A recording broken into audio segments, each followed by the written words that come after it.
Уважаемые родители, выпускники, 25 мая во всех школах республики будут проводиться торжественные мероприятия, посвященные последнему звонку.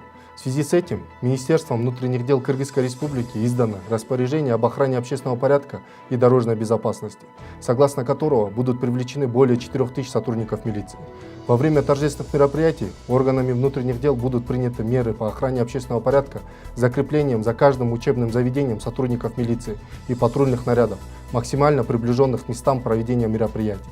В то же время практика последних лет показывает, что после завершения последних звонков в школах с разрешения родителей многие выпускники самостоятельно продолжают праздновать, нередко передавая управление транспортными средствами несовершеннолетним, что в результате приводит к трагическим последствиям. Также многие дети из-за бесконтрольности со стороны родителей идут купаться в запрещенных и необорудованных для купания местах и водоемах, что в прошлом году привело к случаям гибели подростков.